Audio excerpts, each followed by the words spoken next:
Vamos a dar la bienvenida nuevamente al doctor Prometeo Sánchez García. Nos va a presentar el segundo tema que está titulado como ¿Cómo se nutren las plantas? Entonces, doctor, muchas gracias. Cámaras y micrófonos son tuyos. Doctor, muchísimas gracias. Sabemos que estás ocupadísimo y, y traes viajes todavía en la noche. Entonces, muchas gracias por estar aquí con nosotros y compartir todo tu conocimiento. Adelante, Gracias. doctor. No, gracias, Jesús. Antes que nada, otra vez por la invitación, ¿verdad?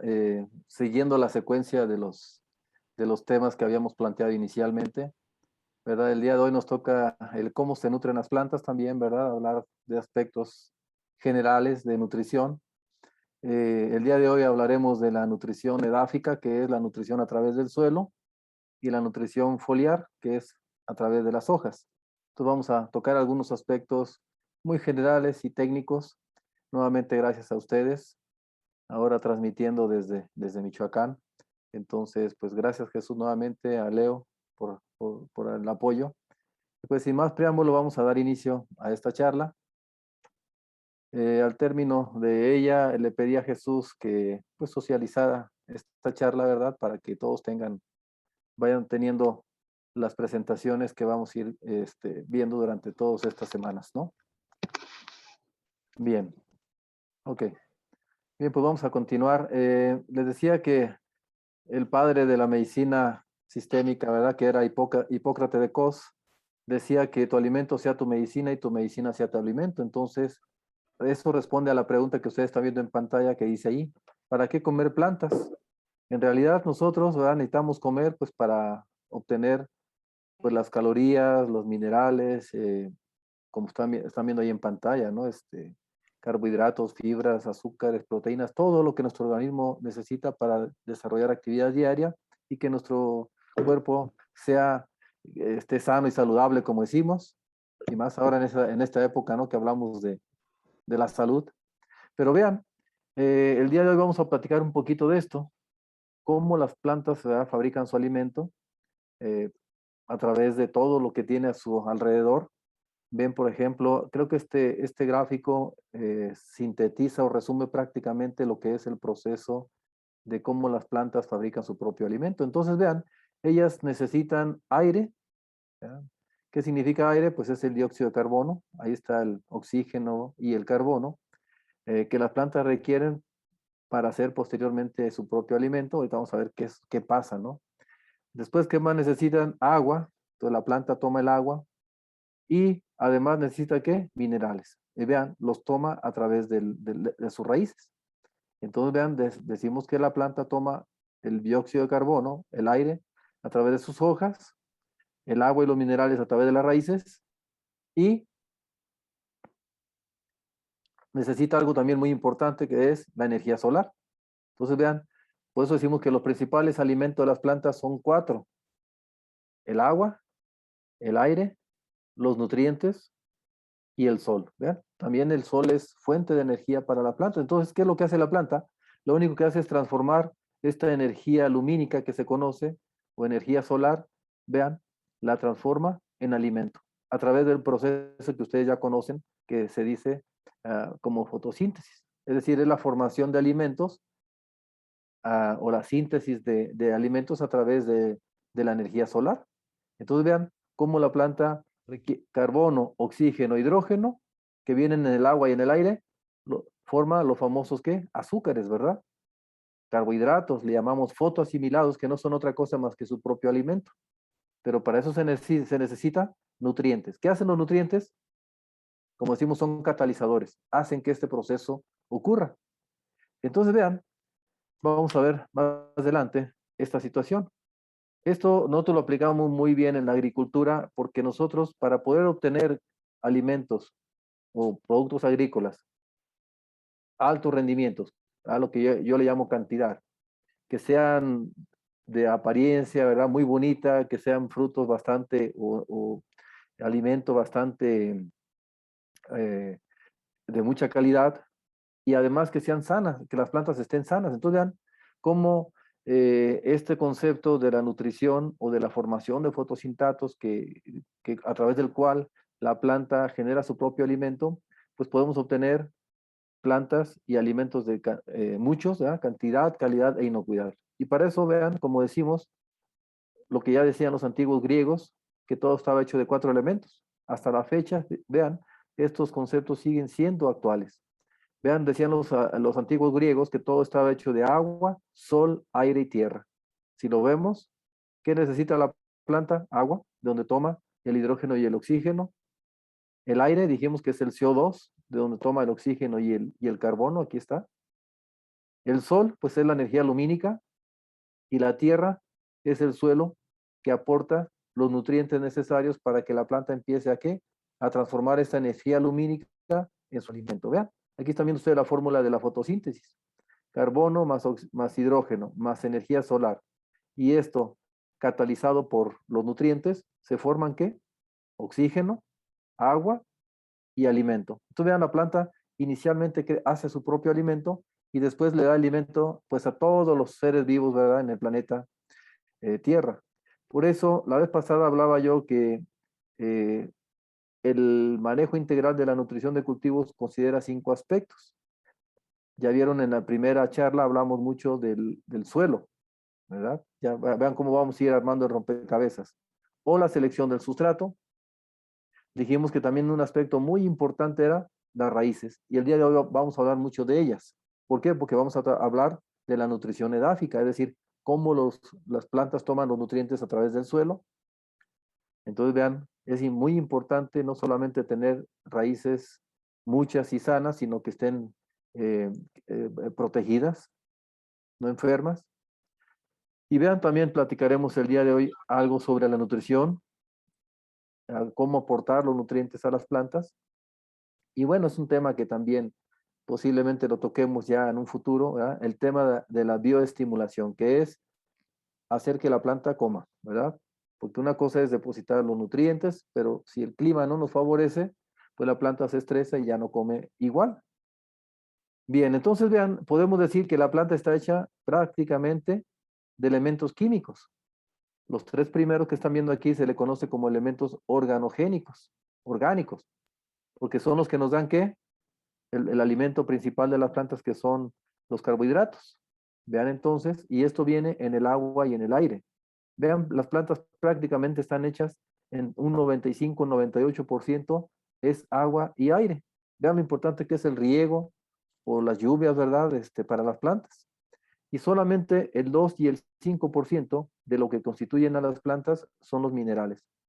¿Verdad? Entonces vean, ¿qué dijimos que son los minerales? Catalizadores, es decir, hacen que funcione toda la planta para que ésta pueda tomar, ¿qué dijimos? La energía solar y procesarla para generar alimento. Pero vean, si decimos que las plantas están hechas básicamente de carbono, hidrógeno y oxígeno y minerales, ¿de qué creen que estamos hechos nosotros?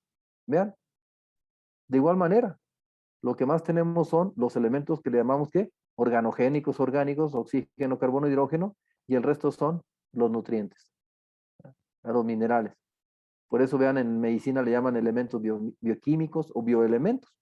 En la planta simplemente son nutrientes y compuestos orgánicos, lo que genera la planta. Entonces, si nosotros comemos vacas, las vacas comen plantas. Si nosotros comemos frutas, comemos hortalizas, pues obvio que la composición química de nuestro organismo es exactamente igual que el de las plantas, ¿verdad? Entonces, casi el 98, 95% de nosotros somos ¿qué? Hidrógeno, carbono y oxígeno. Aquí lo pueden sumar, vean. 65% oxígeno, 18% carbono y 10% hidrógeno. El resto somos minerales. Vean lo importante que son los alimentos para nosotros y vean lo importante que es producir alimentos de buena calidad y vean lo importante que es conservar bien los suelos, nutrir bien a las plantas, porque si nosotros nutrimos bien bien a la planta, nos estamos nutriendo bien a nosotros. Ya lo veíamos en el tema anterior. Un suelo de mala calidad, ¿qué nos da? Plantas de mala calidad. Si consumimos alimentos de mala calidad, nuestra salud va a ser de mala calidad. Entonces vean cómo todo esto está relacionado, ¿verdad? Pero vean, los nutrientes son elementos químicos. Ahí están viendo ustedes la tabla periódica de los elementos. Todos los nutrientes son elementos químicos, pero no todos los elementos químicos son nutrientes. Solamente, ¿verdad? Algunos de ellos nutren a la planta. Otros están ahí porque están en el suelo, en el agua o el medio, ¿verdad? Donde están creciendo las plantas, pero no todos son nutrientes, le llamamos esenciales para las plantas. ¿Qué significa que nutrientes es esencial para la planta? Que sin este nutriente la planta no puede desarrollarse, no puede completar su ciclo de vida. Entonces vean, ahí están viendo un sinnúmero de elementos químicos que podemos encontrar en la planta, pero solamente estos que están en amarillo son nutrientes. ¿Qué dijimos? Los tres primeros son los elementos que le llamamos o nutrientes orgánicos, organogénicos. Son los que nos dan compuestos orgánicos, ¿verdad? Fibra, proteínas, carbohidratos, azúcares, todo esto tiene carbono, hidrógeno y oxígeno. Pero vean, también aquí tenemos a los minerales. Entonces, podemos decir que las plantas requieren de 13 elementos esenciales que son los nutrientes y el resto son los elementos organogénicos. ¿Cómo se clasifican los nutrientes para la planta o en la planta? Macronutrientes, le llamamos a aquellos nutrientes que son los que más ocupa la planta en cantidades. Y micronutrientes son aquellos que la planta necesita en menor cantidad. No porque sea macro y micronutriente podemos decir que son más importantes unos y otros. En la nutrición vegetal, nosotros manejamos un concepto que se llama la ley del mínimo. ¿Qué significa la ley del mínimo? Que no, por insignificante que sea el requerimiento de un elemento como el molibdeno, por ejemplo, no quiere decir que no sea tan importante como el nitrógeno, que es el que más demandan las plantas, ¿verdad? Entonces, vean, tenemos a los macronutrientes, que son los que más demandan las plantas, primarios, nitrógeno, fósforo y potasio. Y secundarios, les llamamos al calcio, magnesio y azufre. Y después vienen ya los micronutrientes, oligoelementos, microelementos que serían el hierro, manganeso, boro, zinc, cloro, cobre y molibdeno. Aunque ustedes no lo crean, el cloro también es un elemento muy importante para las plantas y es considerado esencial. Entonces vean, cualquier problema que haya en el suelo o en el medio de crecimiento de la planta, pues vean, se va a reflejar en síntomas, le llamamos. Síntomas, ya ven que hay dos tipos de síntomas, bióticos, aquellos que son generados por plagas, ¿verdad? Por seres vivos, y abióticos, aquellos que son generados por agentes no vivos, el clima, el agua, en este caso los nutrientes. Entonces vean, cualquier falta de un nutriente en la planta, automáticamente la planta va a decir, me siento mal, ¿eh? Necesito un nutriente. ¿Por qué? Porque los nutrientes están cumpliendo alguna función muy específica en la planta. Ahorita vamos a ver rápidamente, ¿verdad? ¿Qué hacen los nutrientes en las plantas? O por qué de repente aquí vean, normalmente cuando producimos zarzamoras, frambuesas y algunos otros órganos, frutos, en general, pues vean, cada bolita que ustedes ven aquí fue una flor. ¿Qué me está diciendo esto? Que el boro es muy importante en la floración.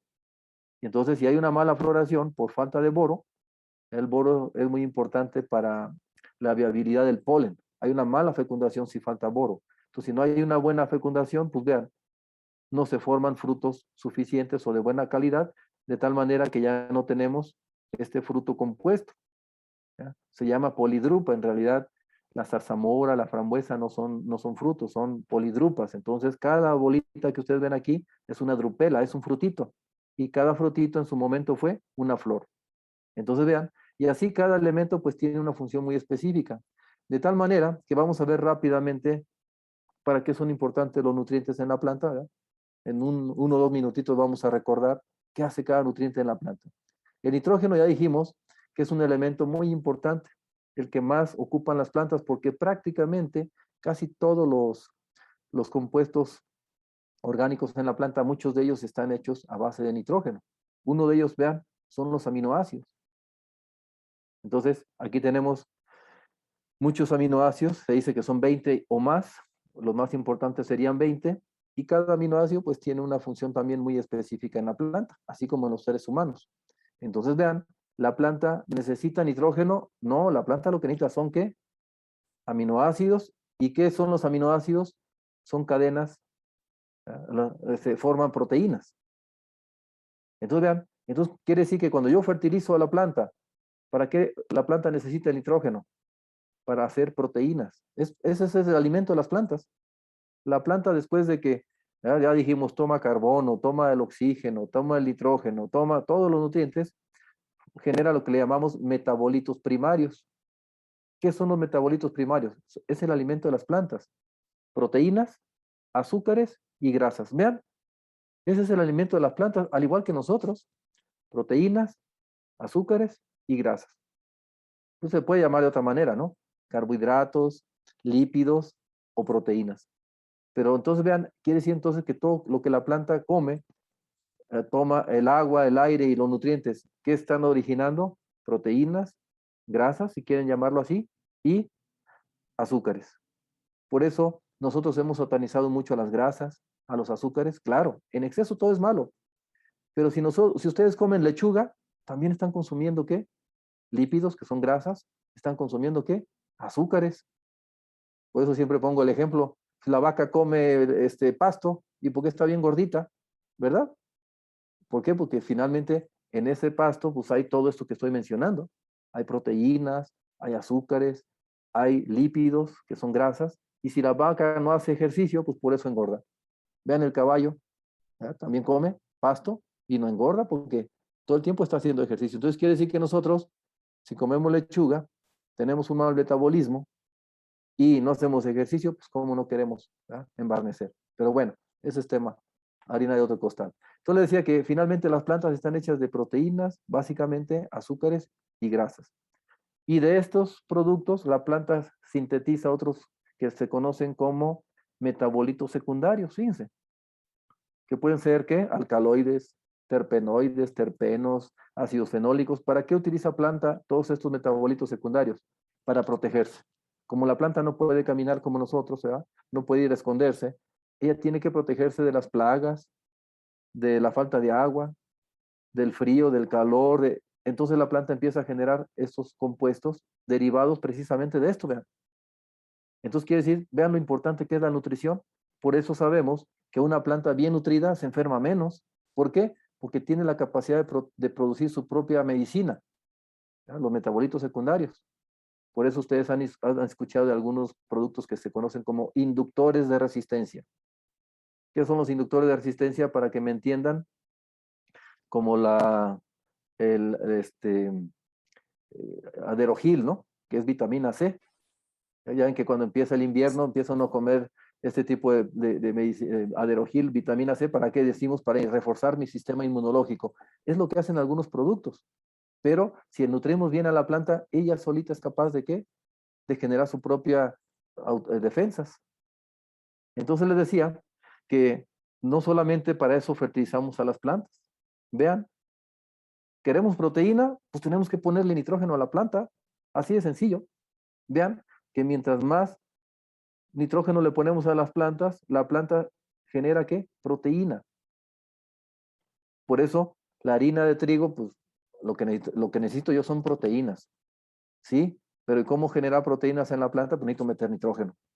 Entonces una planta que come poco nitrógeno, pues la cantidad de proteínas que va a producir va a ser menor. Y lo que yo coma, por eso siempre pongo el ejemplo, ¿verdad? Ustedes han visto a los campesinos allá en las zonas muy alejadas.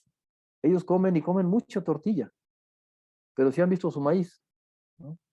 Hay productores que prácticamente no fertilizan. Entonces, fíjense, comen maíz y ¿cómo creen que esté la proteína en ese maíz? Bajísima. Pues por eso los vemos a los pobres todo el tiempo desnutridos. Afortunadamente el frijol tiene la capacidad de fijar nitrógeno y algo generar de proteínas, pero el maíz no tiene esa posibilidad. Entonces, no fertilizamos el maíz, vamos a producir sus 2, 3 toneladas de maíz. ¿Y cómo creen que esté la calidad nutritiva de ese maíz? Pobre. Porque si no le aplicaron nitrógeno, pues ¿cómo quieren generar proteínas? Y así cada cosa, ¿eh? Ahorita vamos a ir viendo algunos casos. El fósforo, pues, viene la palabra fosforescente, ¿no? Viene la palabra fósforos, griega, que es portador de luz, ya que el fósforo cuando reacciona con el oxígeno, pues emite una luz, ¿no? Por eso viene la palabra fosforescente. El fósforo es sinónimo de energía, tanto para nosotros, ¿verdad? Como para las plantas. Entonces, vean, si nosotros consumimos plantas, pues también estamos de alguna manera generando energía. Entonces, vean, nosotros generamos la energía cuando respiramos. Las plantas de igual manera, las plantas respiran y generan energía, pero también, vean, necesitan fósforo. Ahí están viendo la molécula de ATP que le llamamos, adenosina trifosfato, que tiene fósforo. Entonces, vean, el fósforo es muy importante, sobre todo en las etapas de generación de raíces, donde hay un desgaste energético de la planta, y en la floración. Fíjense, son dos etapas muy importantes para el fósforo. Raíces y flores. No quiere decir que no se ocupe para todos los demás procesos, ¿no? Pero cuando la planta genera raíces y cuando genera flores, sufre un desgaste energético muy fuerte. Por eso el fósforo no puede faltar en esas etapas. Vean, les dije que iba a hacer un resumen, ¿no? De los nutrientes. El potasio es muy importante en calidad de fruta, ¿verdad?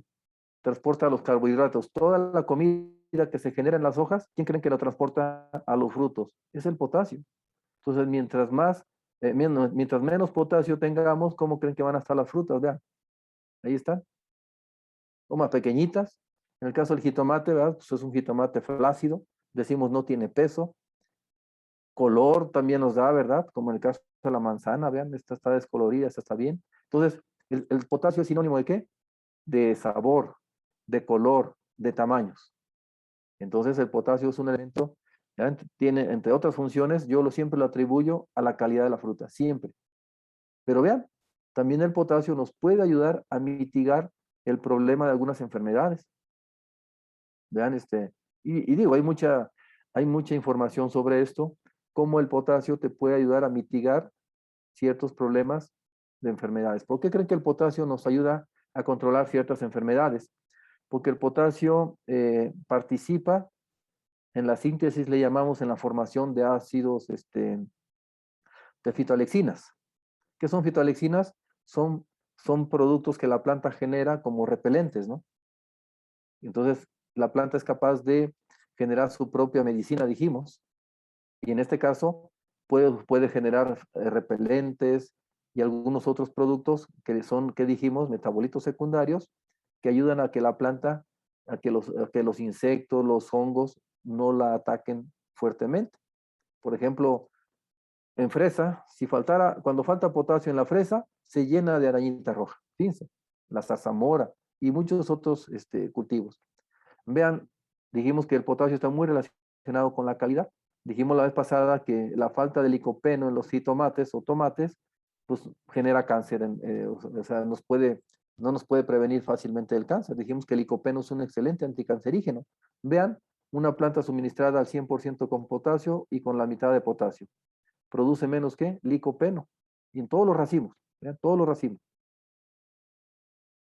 Entonces están viendo cómo el potasio está muy relacionado con calidad. El calcio es protección, ¿verdad?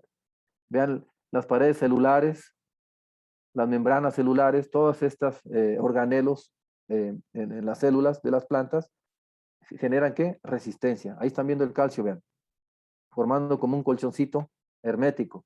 Y el calcio forma partes, aquí lo van a ver, vean, el calcio la planta genera pectatos de calcio. El pectato de calcio es como un cemento, es como si agarraran ustedes el cemento y pegaran ladrillo con ladrillo. El pectato de calcio, para eso lo utilizan las plantas, vean. Estas son las paredes celulares. Y en la parte media está algo que se conoce como lámina media. Y esa lámina media está llena de calcio, pectatos de calcio. Y eso hace que las células estén bien pegaditas unas con otras y eso genera mayor firmeza en los frutos o mayor resistencia contra las plagas. Por eso decimos que el calcio es firmeza, ¿verdad? Igual que nuestros dientes, los huesos, etcétera. Por eso decimos hay que tomar leche. También en las plantas hay mucho calcio, mucho, ¿verdad? Entonces les decía que finalmente tanto la pared celular como la membrana celular pueden generar esa resistencia. Y vean el calcio, la deficiencia de calcio normalmente aparece como pudriciones, vean, en el cacahuate, en la remolacha, en la papa, en la uva. Vean, por ejemplo, ustedes han escuchado del blossom and rot, ¿no? La pudrición apical en jitomate, el bitter pit. Normalmente tiene nombres en inglés. El bitter pit en manzana, por allá en Chihuahua. El T-born acá en el centro del país, ¿no? Acá donde se produce mucha lechuga. Y esto es una deficiencia de calcio. Y mucho de eso tiene que ver no porque falte calcio a la planta, sino porque el clima no favorece, ¿verdad?, la absorción de calcio. El magnesio, ¿verdad? Se dice que hay mucho en esta comarca de Tesalía, allá en Grecia. El magnesio es sinónimo de ¿qué? De clorofila. Entonces, vean, la molécula de clorofila está hecha básicamente ¿de qué? De magnesio. Entonces, por eso si las plantas tienen clorofila, que es la que le dan ese color verde a las hojas, quiere decir que la planta puede generar mucho ¿qué? Mucho más alimento. Entonces, por eso la falta de magnesio en las plantas nos puede reducir los rendimientos, ¿ya? Eso sería como el primer impacto. La pérdida de color verde, pues hay menos generación de alimento y eso se va a traducir finalmente en ¿qué? En una falta de producción. El azufre, de latinum sulfurium, piedra inflamable. El azufre es muy importante para algunos cultivos, ¿no? Sobre todo aquellos que le llamamos oleaginosas o aquellas plantas que generan aceites. El azufre participa en la síntesis de grasas, en la síntesis de aceites. Por eso es muy importante en las oleaginosas, pero también vean en las crucíferas. Entonces, las plantas que le llamamos crucífera, ¿verdad? Tipo brócoli, etcétera, son muy importantes. Ese olor característico de las crucíferas es gracias al azufre. Por ejemplo, en el caso del ajo, la cebolla, esa picantez que le llamamos, tiene mucho que ver con sulfuros volátiles. El azufre es el que da ese olor. Entonces, vean, son elementos que no pueden faltar en esos cultivos. Incluso en el arándano. El arándano sintetiza un antioxidante que se llama glutatión, y el glutatión tiene también en su composición química tiene azufre. O sea, vean, todos los elementos son importantes, ¿no? Para las plantas, para una u otra cosa. Aquí solamente estoy como haciendo un resumen. Boro, del árabe burak, porque pareciera que los árabes confundieron el carbón al boro, perdón, si se fijan cómo es el boro, de manera natural, lo confundieron con el carbón mineral, entonces le llamaron burak, como si fuera carbón. El boro es importantísimo en floración, ¿verdad? Aquí están viendo algunos trabajos que se han hecho en aguacate, donde se demuestra cómo el boro puede ayudar a... El boro es que dijimos que ayuda en la viabilidad del polen, ¿verdad? Entonces, el polen es más viable y eso puede ayudar a una buena fecundación. Y si hay una buena fecundación, pues va a haber menos aborto de flores. Entonces, el boro podemos decir que es un elemento importantísimo precisamente en la floración. Además de otros, también al igual que el potasio, fíjense, el boro les ayuda a ¿qué? A retraslocar azúcares, a mover la comida de las hojas hacia los órganos de demanda. Vean, por ejemplo, la falta de boro en pera. Como hay una mala floración, vean, normalmente en cítricos, vean cómo se une la cáscara prácticamente o sea, el endospermo, que es la pulpa, ¿no? Vean, en el caso de la fresa, da este fruto deforme, vamos a llamarlo así. ¿Por qué? Dijimos que en la zarzamora y la frambuesa son polidrupas. En el caso de la fresa no son frutos tampoco, se llaman aquenios. Y si se fijan, cada semillita que hay en la fresa fue un fruto, o es un fruto, y ese fruto fue una flor. Entonces, cuando hay una mala floración, pues vean, nos da frutos deformes. Eso es típico en la fresa. Esa deformación es una falta de boro. Pero vean, aquí están viendo ustedes, entonces ya hice un breve resumen, ¿verdad? Y créanme que las funciones de los nutrientes en las plantas es mucho más amplia de lo que ustedes se imaginan. Yo simplemente quise hacer un resumen de la importancia de los nutrientes para la planta y de igual manera para nosotros. Pero vean, resulta que suelos que tienen pHs abajo de 5.5, a los que les llamamos ácidos, resulta que ellos a pHs ácidos, vean, tenemos baja disponibilidad, decimos, se bloquean el nitrógeno, el fósforo, el potasio, azufre, calcio, magnesio. O sea, los macronutrientes se bloquean en pHs ácidos, que es el principal dolor, ¿no? De las zonas donde llueve mucho, donde los suelos son muy ácidos, ahí van a tener problemas muy fuertes con macronutrientes. Pero vean, cuando el pH es alcalino, arriba de 7,5, ya podemos decir, empieza a haber problemas de los micronutrientes. Hierro, manganeso, boro, cobre y zinc. Quiere decir entonces que en el sureste de México vamos a tener muchos de estos problemas por tanta lluvia. Se lavan, ¿verdad? El calcio, el magnesio, sale el aluminio, ¿verdad? Empieza a haber una situación de acidez. Por eso en el sureste tenemos muchos problemas pues, de macronutrientes por pHs tan ácidos. Y si nos vamos hacia el norte, del centro hacia el norte de México, como casi no llueve, pues tenemos suelos que alcalinos. Entonces vean, estas dos condiciones generan bloqueo o de macronutrientes o de micronutrientes. Por eso es bien importante siempre mantenernos en pHs entre 5.5 y 7 en los suelos, para que los nutrientes estén prácticamente disponibles, ¿ya? Para la planta. Si no, va a haber un bloqueo de ellos. El cloro, ¿ya? Por eso de ahí viene la palabra clorosis, ¿no? Del griego cloros, que es un amarillo verdoso. Vean, el cloro es un gas y también es muy importante para las plantas, ¿ya? Aquí no, más, es bien raro ver deficiencias de cloro en las plantas, ¿eh? Uno siempre dice clorosis, está clorótica, pero es por otras deficiencias de otros nutrientes. Pero en las plantas es muy difícil ver deficiencias de cloro. Lo que normalmente vemos son toxicidad, ¿no? El exceso de cloro pues genera quemaduras en las plantas, toxicidad. Por eso le decía aquí, ver deficiencias de cloro en las plantas es muy raro, porque el cloro predomina, es muy dominante en el agua. Entonces, si hay agua, si la planta está tomando agua, normalmente está tomando cloro. El zinc es un elemento muy importante en división celular. ¿Qué significa división celular? Crecimiento de las células. Por ejemplo, para el crecimiento de los frutos. También el zinc es muy importante en la elongación del tubo polínico. Ya ven que el polen, el tubo polínico, a lo mejor para que quede como más claro, si han visto los pelos de elote que le llamamos, ¿no? Esos pelos de elote en realidad son tubos polínicos. Es un tubo que tiene que ir y va a fecundar a la flor. Y en ese elongamiento de ese tubo polínico está bien involucrado el zinc.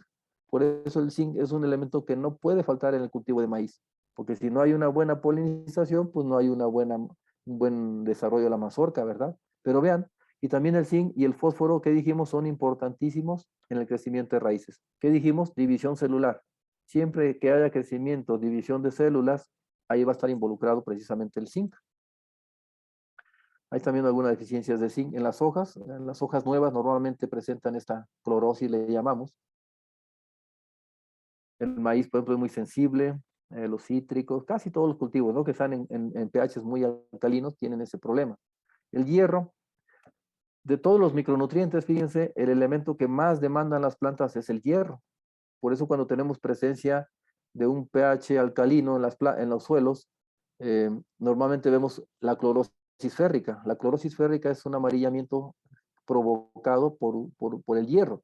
Y lo van a ver siempre en las hojas nuevas, ¿verdad? Vean, por ejemplo, aquí se hizo una aplicación foliar a esta planta es un durazno. Se le hizo una aplicación foliar con hierro y vean, se recuperó un poco. A veces no se logra recuperar lo suficiente, ¿no? Vean las plantas, estas son frambuesas, remolachas, entonces hay plantas que son muy sensibles a las clorosis férricas, es decir, al pH alcalino. Por eso tenemos que hacer aplicaciones foliares, ¿verdad? O al suelo con hierro, pues para poder, sobre todo foliares, para poder ayudarles. El cobre es un elemento que está muy relacionado con algunos procesos en la planta, sobre todo en la respiración, en la fotosíntesis. Y bueno, aquí solamente por mostrarle algunas plantas, sobre todo vean, los cereales son muy demandantes de cobre. Muchas veces, a veces los productores no aplican cobre porque ya ven que los productores normalmente hacen aplicaciones foliares de cobre para controlar enfermedades, ¿no? Entonces, esos productos a base de cobre que utilizan para controlar hongos, normalmente pues también sirven como nutriente, ¿verdad? Por eso, pero una falta de cobre, pues vean, en el caso de los cereales, pues genera menos rendimiento. El manganeso es un elemento muy importante en la fotosíntesis, vean. ¿Por qué? Está participando en el proceso que se conoce como fotólisis del agua. ¿Qué es la fotólisis del agua? Cuando viene el quantum de luz, los rayos solares, ellos pegan en la molécula de agua que está en las hojas y rompe a esa molécula, la separa. Por un lado el oxígeno, por otro lado el hidrógeno, y decimos a ese fenómeno se le conoce como fotólisis. Y vean, y ahí empieza precisamente el proceso de ¿qué? De la fotosíntesis. Vean lo importante que es el manganeso en esa etapa. Y bueno, la deficiencia de manganeso es diferente al zinc, si se fijan es como un mosaico, un amarillamiento, pero diferente, como si fuera un mosaico en las hojas nuevas. Y después hablaremos de síntomas y todo, ¿no? Conforme vayamos avanzando con los temas. Cómo distinguir una deficiencia nutrimental en campo. Eso ya es otro tema que vamos a ver en una de las charlas próximas. O sea, ustedes van a llegar a campo y ¿cómo sabemos? ¿Es una deficiencia? ¿Es un exceso de un nutriente? ¿Es una plaga? ¿Es un problema? Entonces vamos a hablar mucho de diagnóstico en futuras charlas para que ustedes puedan de forma visual identificar problemas nutrimentales o no en las plantas. Y bien, para ir terminando, el molibdeno, vean, es un elemento, dijimos, es el que menormente demandan las plantas, sin embargo es muy importante. ¿Por qué? Vean, si las plantas no tuvieran molibdeno, o si llegaran a faltar el molibdeno, ese nitrógeno, fíjense, el nitrógeno que la planta toma como nitrato, ¿verdad? Normalmente ese nitrato la planta lo tiene que transformar en alimento para ella. ¿Y qué es el alimento para ella? Proteínas. Entonces vean, por eso decimos que el molibdeno ayuda ¿a qué? A reducir los nitratos. ¿Para qué lo reduce? Para formar ¿qué? Aminoácidos, o el amonio, aminoácidos y posteriormente proteínas. ¿Ya?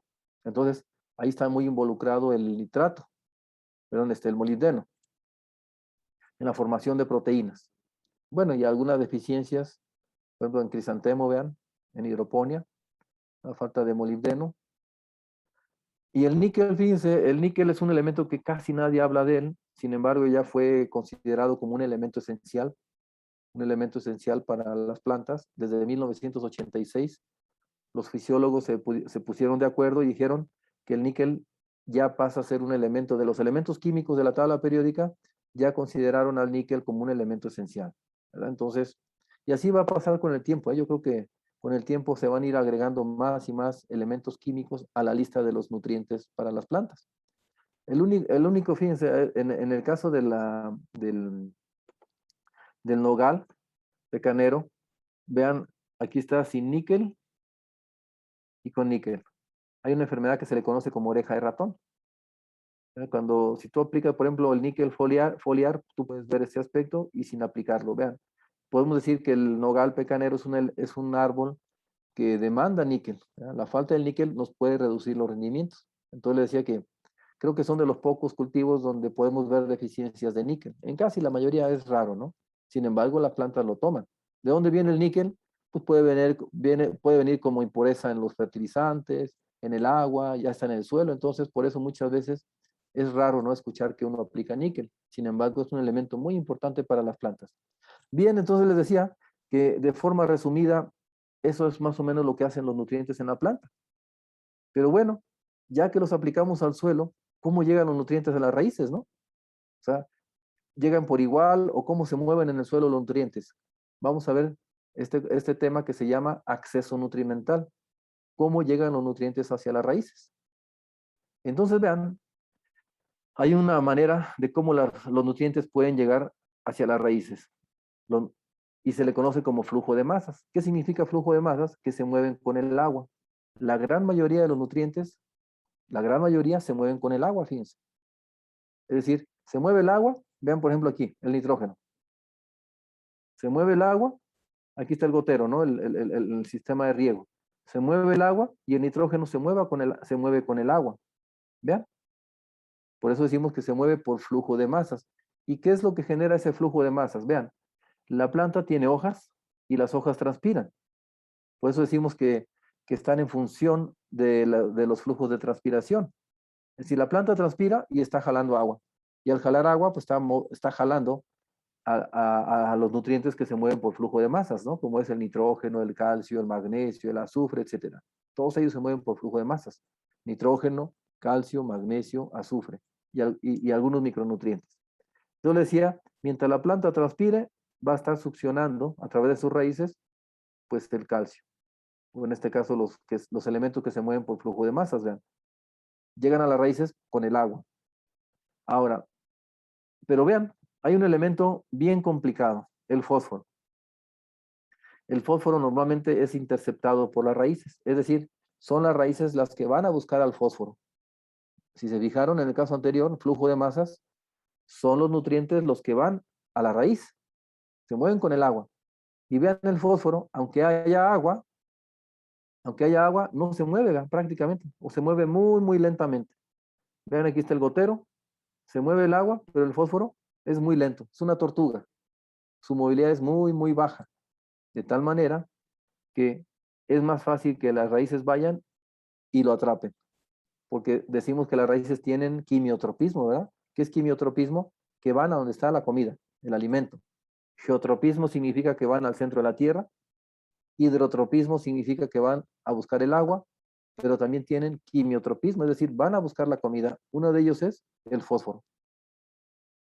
Y el potasio, decimos que se mueve por difusión, y también el fósforo, ¿no? Entonces, el potasio se mueve por difusión. ¿Qué significa difusión? De mayor concentración a menor concentración. ¿Ya? Por eso, si acá hay mayor cantidad de fertilizante, normalmente como la planta está consumiendo, ¿verdad?, los nutrientes que están alrededor de su raíz, pues aquí siempre la concentración va a ser menor. Por eso, mientras haya agua, el potasio se va a mover lentamente, ¿verdad? Se va a mover un poquito más lento. ¿Ya? No se mueve como el nitrógeno. Se mueve más rápido que el fósforo, pero más lento que el nitrógeno. Vean, se mueve el agua y aquí una gran cantidad de potasio se queda cercano al gotero y otra parte sí se mueve con el agua. Entonces vean, su movimiento es un poquito más lento.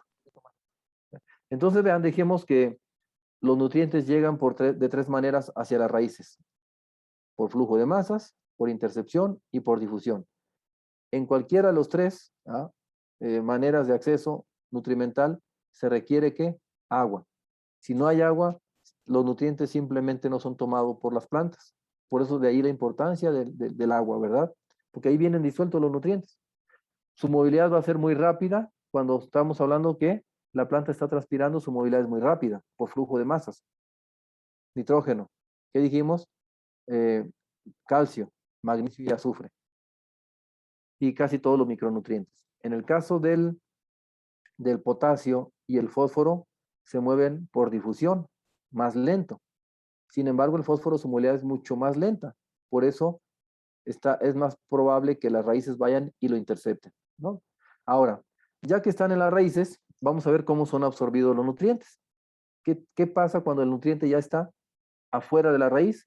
¿Qué tiene que pasar para que pueda ser ingresado hacia el interior? Entonces, vean, las raíces pues tienen muchas funciones. Ustedes ya las conocen.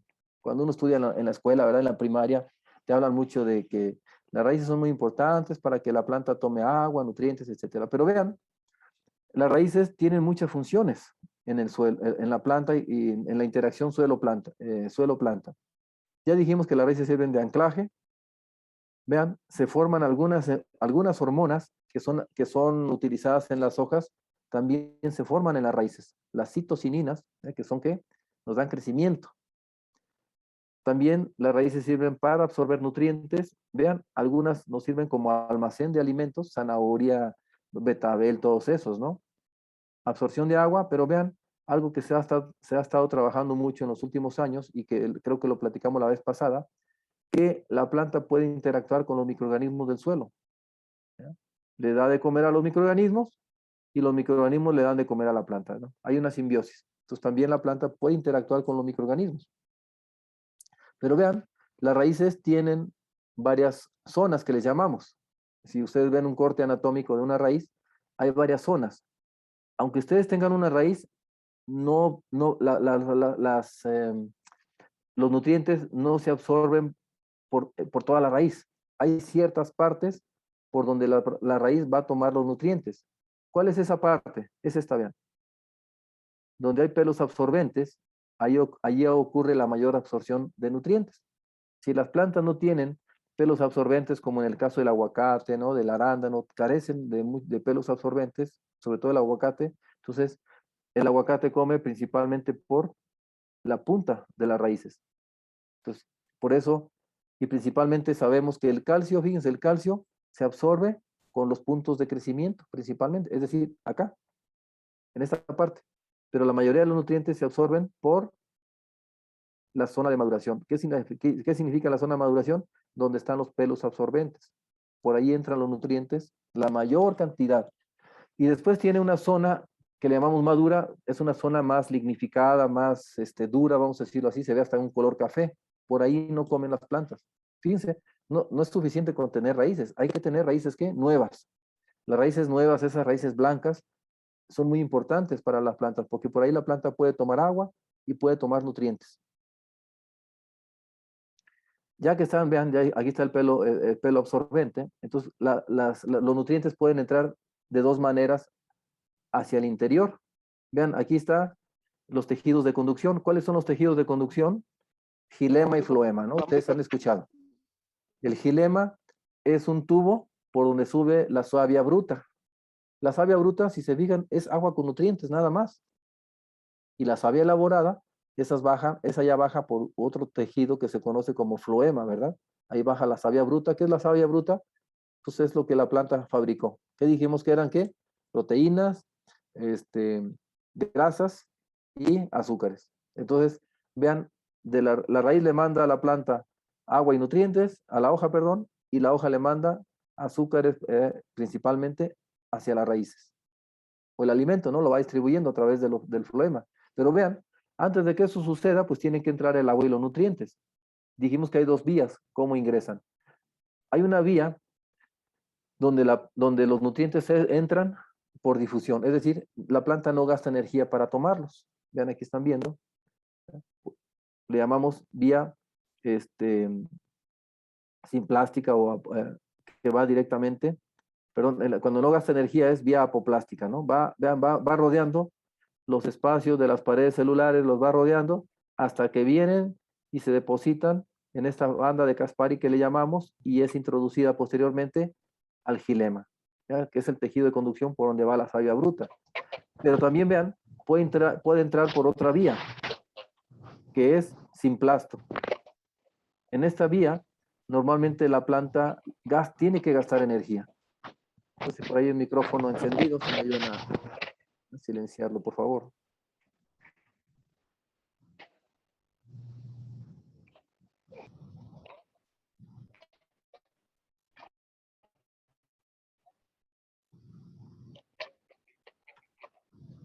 Qué raro, pero bueno. Entonces le decía que, dicho de otra manera, o sea, en resumen, la planta puede absorber a los nutrientes sin gastar energía o gastando energía. Desafortunadamente, la mayor cantidad de los nutrientes se absorben a través del gasto de energía. Entonces, vean, pero antes de ingresar hacia el interior donde está el xilema, la planta se va a encontrar con dos barreras prácticamente.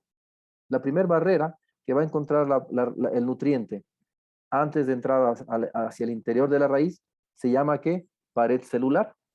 Ya vieron ustedes hace rato, ¿no? Cuando veíamos membrana y pared celular, donde estaba el calcio. La pared celular es la primera barrera que se encuentran los nutrientes para poder atravesar e ingresar hacia el interior de las células y después mandarse hacia el xilema y la savia bruta, ¿no? Hacia las hojas. La pared celular tiene una característica, que tiene poros, ¿eh? Tiene orificios. Si se fijan, ¿qué diferencia hay entre una célula animal y una célula vegetal? La célula animal, nuestras células no tienen pared celular. En las plantas sí, tienen esa barrera, ¿verdad? Es como una pared, por eso se llama pared celular. Está hecha de qué, dijimos, de calcio principalmente, de algunos de carbono, hidrógeno, oxígeno, pero el calcio también, ¿verdad? Está fuertemente participando en esa rigidez que tienen las paredes celulares. Pero vean, entonces lo primero que se encuentran los nutrientes es orificios, ¿no? Hoyos. Afortunadamente esos orificios son muy grandes. Normalmente el diámetro de un nutriente es cerca de 1 nanómetro, fíjense. Y los poros de las paredes celulares pueden ser hasta de 100 nanómetros. O sea, son orificios muy grandes y el nutriente es una partícula muy pequeñita, ¿no? Dijimos hasta 1 nanómetro de diámetro. Entonces, fácilmente los nutrientes pueden ingresar por el interior de los poros de las paredes celulares, pero resulta que lo primero que se encuentra después de atravesar la pared celular es esto, la membrana celular. Fíjense, la membrana celular no es otra cosa más que grasas, ¿no? Son grasas, lo que rodea prácticamente a las células. Está la pared celular y después viene la membrana celular. Entonces, es como un colchón, si se fijan. Entonces decimos que esas grasas están aquí, prácticamente. Por eso decimos que son hidrofóbicas, ¿no? Entonces, vean este colchoncito, vean cómo son capaces de atravesar los nutrientes. Aquí lo están viendo en pantalla. Fíjense, cuando entran unos nutrientes, la planta desecha otros nutrientes. Ese es un tema que vamos a ver después. La planta no solamente come, como nosotros, también vamos al baño, ¿verdad? Las plantas también desechan. Entonces, vean, la planta cuando come cargas positivas, libera cargas positivas, es decir, desecha cargas positivas. En este caso son los hidrógenos, no los protones. Cuando come cargas negativas, también libera cargas negativas para mantener su equilibrio interno. Entonces, vean, la planta, ¿qué dijimos? Los nutrientes van, se encuentran con el poro de la pared celular, lo atraviesan y después viene ya el ingreso hacia el interior de la célula. Tiene que atravesar esa membrana celular. Para atravesar la membrana celular, normalmente la planta tiene que gastar también, ¿qué? Energía. Vean, siempre es un desgaste, al igual que nosotros, ¿no? Cuando nosotros comemos, pues levantamos la cuchara, pues estamos gastando energía. Igual la planta normalmente se está desgastando cuando come. De ahí la importancia del fósforo, ¿no? Entonces, vean, ya vieron por qué es importante tener, para una buena nutrición de la planta, siempre es importante tener una buena calidad de raíces. Siempre. Entonces, siempre tratar de mantener estos pelitos absorbentes que dijimos, porque es por aquí donde la planta se alimenta básicamente. Por eso decimos que estas son raíces de absorción y tenemos las raíces de conducción. Vean, esta raíz que está aquí, esta sería la raíz de conducción. Y estos dos pelos absorbentes, pues serían las raíces de absorción. Entonces, vean, primeramente tiene que absorberse el nutriente, atraviesa pared, membrana celular y va pasando a través de ciertas células, llega hasta el xilema y de ahí se es transportada la savia bruta. Por eso, en la agricultura moderna, es muy común que estemos siempre revisando raíces. Vean, por ejemplo, esas fotos las tomé allá en Perú. Este es un árbol de aguacate con cola de cochino, cola de puerco le decimos, ¿no? Cola de chancho le dicen allá. Vean, ¿por qué sucedió esto? Cuando, ya ven que cuando uno compra plantas de vivero, muchas veces llega a la raíz y pega abajo, en la bolsita. Cuando son plantas ya muy viejas, ¿no? Pegan abajo y la raíz, como no tiene para dónde irse, en esas bolsitas plásticas empieza a enroscarse, enrollarse. Y vean, si no hacemos nada para solucionar eso, se van y se trasplantan y después sucede esto, vean, con los años, pues la raíz se sigue pues, su crecimiento así, ¿no? Se va enroscando, se va enrollando. Y vean estos aguacates que ustedes están viendo ahí, estaban produciendo más o menos hasta 40 toneladas por hectárea. Son de 7 años de edad. Pero después de este fenómeno, ¿qué sucedió? Los rendimientos se vinieron para abajo, para abajo, para abajo. Ahorita el problema no es que no son 2 árboles, son 1000 hectáreas. Fíjense, 1000 hectáreas. Entonces está haciendo una renovación de plantas anualmente. Se están destruyendo 100 hectáreas y se están trasplantando 100 nuevas hectáreas, ¿no? Pero fíjense, y todo fue generado por un problema de raíces, que los rendimientos se vinieron abajo. No se percataron, algo sucedió, pero la gran cantidad de las plantas traían este problema. Y no solamente es típico esto es acá en Apatzingán, ¿verdad? También cuando vean que los arbolitos no quieren crecer y están por allá en algún área, algo tienen abajo. Por eso tenemos que tener el hábito de revisar las raíces, ¿ya? Vean, cuando son suelos compactados, pues también las pobres plantas no pueden crecer, no tienen raíces. O están podridas, vean, fusario. Entonces, cuando la planta, a veces uno dice, ¿qué será una deficiencia nutrimental? Pues claro, esta planta tiene deficiencias nutrimentales. ¿Generadas por qué? Porque tiene las raíces podridas. Y si las raíces están podridas, pues no come, ¿verdad? Y si no come, pues cómo queremos tener los nutrientes ahí en la hoja. Por eso, vean, algo que hacemos mucho en los frutales, en muchas plantas, es revisar periódicamente el crecimiento de las raíces. Es muy común en la actualidad, en la agricultura moderna, poner estos rizotrones que les llamamos, para estar observando las raíces. Fíjense, por ejemplo, este colega, este es un brasileño que trabaja allá en Perú. Él atiende estas uvas, este es un suelo, ¿no? Donde se producen uva de mesa para exportación. Entonces, vean, algo que yo le aprendí a él. Él siempre está, bueno, él tiene gente que hace este trabajo, ¿no? Entonces, ellos, si se fijan, es una estructura metálica. Cada semana checan o cada 3 días revisan. Por ejemplo, cada puntito que ustedes ven aquí, lo hacen con el marcador. Entonces, vienen el día de hoy y ven dónde está la punta de una raíz, ¿no? Y ahí colocan un punto y le ponen la fecha. A la semana siguiente llegan y observan Si hay un crecimiento de raíz, pues quiere decir que la raíz se movió de ese punto. Es la manera como ellos están promoviendo el desarrollo de raíces. Es decir, saben si van a aplicar o no enraizadores. Hay muchos tipos de enraizadores. Aprovecho el tema para hablar de esto. ¿Cómo se puede estimular el crecimiento de raíces? Una es, pues ya saben ustedes, ¿no? Pues a muchos les gusta utilizar hormonas.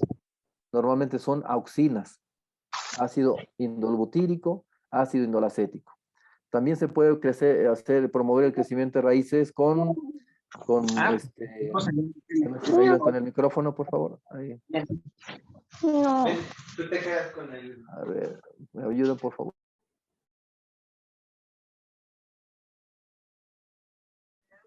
Bien. Entonces les decía que se pueden promover con hormonas sintéticas, con hormonas vegetales, auxinas también. ¿Qué más? Los aminoácidos, principalmente triptófano, asparagina, arginina, son aminoácidos que nos pueden ayudar a promover raíces. Los ácidos húmicos, ¿verdad? También nos promueven raíces. ¿Qué más? Los microorganismos nos pueden ayudar a promover raíces. Entonces, vean, hay muchas maneras de hacerlo. Por eso decíamos la vez pasada, lo importante es que el suelo tenga oxígeno. Y ya después nosotros podemos promover las raíces.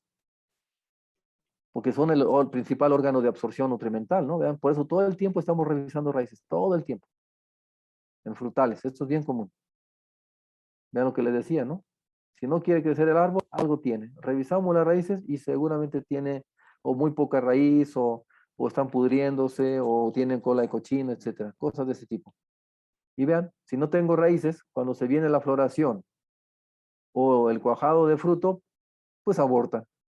O sea, recuerden, las raíces decimos que es el cerebro de la planta. Si no tenemos raíces, pues cómo queremos tener, cómo la planta va a absorber agua, nutrientes, cómo va a generar hormonas, todo eso. Y pues ya, por más que queramos nutrir a una planta, si no tiene raíces, pues va a suceder esto. Por eso vean, estas son raíces de banano, vean, bien bonitas. Normalmente hacemos este tipo de calicatas, hacemos un hoyo, le colocamos un plástico encima. Bueno, aquí se ponen unos palos, aquí son bambús, y se cubre con un plástico negro. Y se dejan ahí 15 días. A los 15 días regresamos, quitamos el plástico y vemos cómo las raíces se salen, vean, cómo crecen. Y podemos observar el desarrollo de las raíces. Vean los pelos absorbentes, que son los que van a darle de comer y agua a la planta, y las raíces de conducción, que son estas, ¿no? Hacia lo largo. Pero vean, ya para terminar entonces, ya hablamos de la nutrición edáfica. Vean lo importante que son las raíces y que esas raíces tengan que, pues una buena condición y para que la planta pueda que tomar agua, tomar nutrientes. Porque si no, ustedes van a fertilizar y la eficiencia del fertilizante va a bajar mucho cuando no se tienen raíces. O no se tienen pelos absorbentes o no se tienen raíces nuevas. Entonces la absorción de nutrientes baja muchísimo. Es decir, le echamos la culpa al fertilizante, pero el problema es que mi suelo está compactado, que no tengo raíces, que están podridas, que tengo cola de cochino. Entonces, vean, entonces cuando tenemos esa situación y no podemos arreglarla de inmediato, pues tenemos que recurrir a la fertilización foliar. ¿Qué es la fertilización foliar? Es la nutrición a través de las hojas, ¿sí? Entonces, tenemos que darle de comer vía foliar. Si la planta no puede comer por las raíces, entonces tenemos que aplicarlo vía foliar. Y eso, vean, desde 1844 ya es una práctica que se hace. O sea, ya tiene siglos, simplemente que cada vez se va innovando. Pero vean, dijimos la vez anterior que México tiene un problema muy fuerte de degradación de suelos. Y como los suelos están mal, y nosotros muchas veces solamente queremos fertilizar, tiene que ir de la mano, dijimos, ¿no? Tiene que ir de la mano el mejoramiento de suelos con la fertilización. Porque si nosotros queremos fertilizar una planta en un suelo de mala calidad, compactado que dijimos, donde hay un mal desarrollo de raíces, o no tenemos raíces, se están pudriendo, todo lo que ya mencioné, entonces la fertilización foliar podría ser un complemento, ayudándonos, ¿verdad? Ayudándole a la planta a que coma lo que no puede comer por las raíces, pues simplemente complementarlo. Y aquí vamos a hablar de la hoja, que es el principal órgano pues, por donde ingresan los nutrientes. Aquí es más fácil el proceso de nutrición de las plantas. Ya vieron que acá los nutrientes tienen que pasar por muchos obstáculos antes de ingresar hacia el interior de la raíz.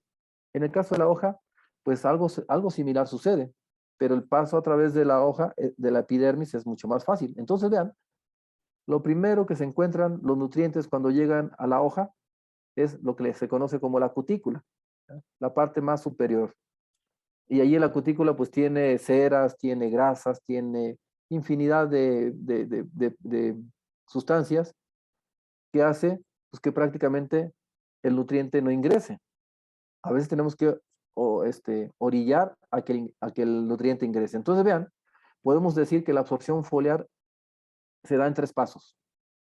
Ya dijimos en el caso de las raíces, en el caso de los nutrientes que se absorben vía raíces, dijimos que llegan, ¿verdad? Exceso nutrimental, son absorbidos y después ya son transportados por el xilema, la savia bruta. En el caso de la hoja, vean, el primer paso es aplicar los nutrientes vía foliar, retención del producto en la hoja. Se dice que si tú logras tener el producto más de 3 o 4 horas en la hoja, es suficiente para que la planta lo vaya absorbiendo. Fíjense. Pues si yo lo apliqué ahorita y cayó una lluvia bien fuerte, pues ya se lavó todo, ¿no? A menos que apliquemos algún otro tipo de productos que se conocen como adherentes. Entonces les decía que se requiere al menos 3, 4 horas para que el producto pueda aprovecharse. El segundo paso es el transporte, cómo atraviesa la parte más extrema, ¿no? Que es la parte de la cutícula. Y 3, pues cómo se mueve hacia los diferentes órganos. Entonces vean, aquí están viendo ustedes lo importante que es esta situación. No siempre se aprovechan al 100% no porque vean aquí la gotita de agua con el nutriente, esos nutrientes se van a aprovechar. Vean, tenemos que hacer que la gota se acueste, ¿ya? ¿Por qué? ¿Qué dice ahí? El ángulo mayor a 90 grados no es mojable, es decir, no alcanza a ingresar fácilmente hacia el interior de la célula, de la hoja, perdón. Recuerden que ahí hay grasas, hay ceras que no permiten, sobre todo para que me entiendan, por ejemplo, si han visto las hojas del aguacate, ¿verdad? Del mango, cómo están así muy cerosas, brillantes, es eso. Entonces, ¿se imaginan que cae una gota de agua con el nutriente sobre esa hoja bien cerosa? Pues ahí se queda la gota. Entonces tenemos que hacer que se acuesten. Para eso hay productos, ¿verdad?, que le llamamos surfactantes o tensioactivos, ¿eh? Son surfactantes. Lo que hacen es esto, vean. Ustedes saben que la fuerza de cohesión de las moléculas del agua es muy fuerte. Entonces lo que hacen estos productos es romperle o quitarle fuerza, ¿eh? Esa fuerza de cohesión a las moléculas de agua de tal manera que las moléculas de agua lo que hacen es se acuestan. Y eso hace, vean como dice ahí, si el ángulo es menor a 90 grados, ahí ya tenemos una mejor mojabilidad, vamos a decirlo así. Entonces vean, tener la gota así redondita no es bueno. Hay que hacer que la gota se acueste para que haya un mejor aprovechamiento. Entonces vean, los nutrientes pueden pasar de 3 formas a través de la hoja. En el caso de las raíces dijimos que era con gasto de energía o sin gastar energía. En este caso sucede algo parecido, vean. En la hoja hay unos como conductos, como unos canales que conectan el interior de las células con el exterior de las hojas. Se llaman ectodesmos. Y ahí hay agua. Entonces vean, los nutrientes pueden entrar por esos, son como canales que tienen las hojas, ¿no? Entonces, ahí hay agua, entonces pueden pasar sin ningún problema.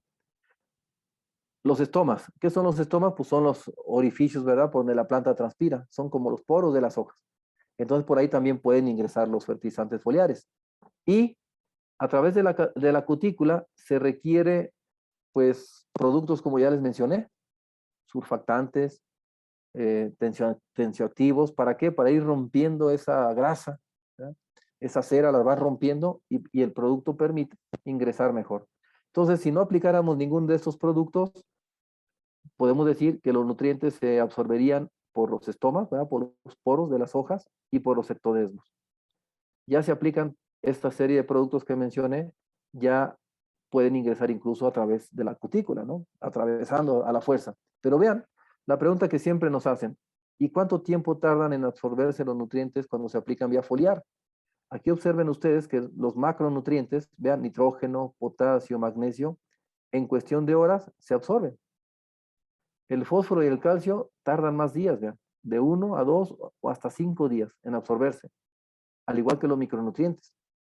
Vean. Entonces, Esto estoy hablando cuando son los fertilizantes minerales, solos. En el caso de los productos de NASA, ¿verdad?, que vienen acompañados con carbono, vamos a ver ahorita que ese proceso es mucho más rápido.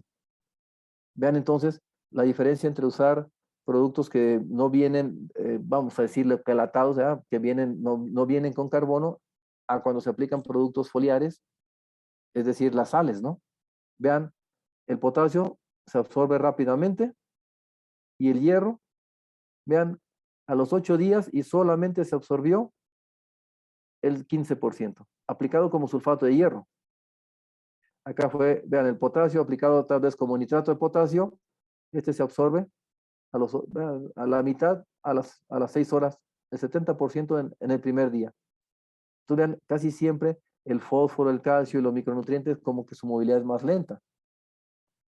Vean aquí, es muy importante aplicar a los fertilizantes foliares con pHs bajos. Ya ven que a veces venden algunos productos que le llaman buffer, ¿verdad? Entonces vean, la mayor absorción de los nutrientes foliares es en pHs ácidos, ¿no? Y vean, la diferencia de aplicar sulfato de hierro, es decir, las sales, ya con eso termino. La idea de aplicar, o la diferencia entre aplicar las sales, así como dijimos ahorita, sulfato de hierro, nitrato de potasio, a utilizar un quelato. ¿Qué es un quelato? Es un ácido orgánico, ¿ya?, deriva de la palabra griega quele, pinzas o garras. Lo que hace el carbono en este caso, ¿verdad?, de los productos de NASA, es atrapar al nutriente. ¿Vean? ¿Eso por qué es bueno? Porque de esa manera ya no está sujeto a lo que estábamos diciendo, ¿verdad? Que le cuesta trabajo ingresar porque ahí hay ciertas ceras o porque también las paredes celulares tienen cargas negativas y los nutrientes que tienen carga negativa no pueden ingresar. Entonces, vean, cuando vienen quelatados, prácticamente su absorción es más fácil. Es decir, ya no están sujetos a la electronegatividad que tienen las hojas. Pueden pasar fácilmente. Además, vean, ya pueden pasar muchas veces cuando tenemos, se dice que los nutrientes entran por difusión, ¿verdad? De mayor concentración a menor concentración hacia el interior. Ya cuando viene quelatado, ya no hay problema, o sea, ingresa con mayor facilidad y puede ingresar por cualquier ruta de penetración, decíamos, ya sea por cutícula, por estoma o por ectodesmos. Entonces, de esa manera, como vienen los fertilizantes formulados, ¿verdad?, su eficiencia se incrementa, pues, comparado con los minerales. Y bien, pues ya con esto quisiera terminar. Si se fijaron, yo inicié con esta gráfica diciendo cómo las plantas elaboran su propio alimento y ahora finalizo diciendo cómo las plantas elaboran nuestro alimento. Entonces vean lo importante que es el clima, el suelo, el agua y los nutrientes para darle alimento a las plantas y que las plantas nos den alimento, ¿qué?, de calidad. Y que además, pues ellas, si les damos alimento de calidad, se nos van a enfermar menos. Bien, yo con esto quiero terminar mi charla, ¿verdad? Por ahí, si hay tiempo para algunas preguntitas, con gusto trataré de responderlas. Pues bien, gracias, Jesús. Yo con esto doy por terminada la charla. Gracias a ustedes, ¿verdad?, por su tiempo. Por ahí también ya, como les comenté, Jesús hará favor de pasarles la charla, ¿verdad?, después de mi intervención. Entonces, pues muchas gracias. Estoy al pendiente de sus preguntas. Adelante, Jesús.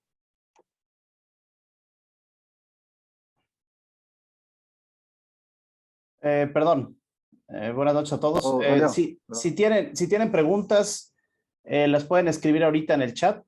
Somos 84 personas ahorita, entonces es un poco complicado prender los micrófonos, pero si nos hacen el favor de escribirlas en el chat, se las podemos ir diciendo al doctor y ya las puede ir contestando, ¿no?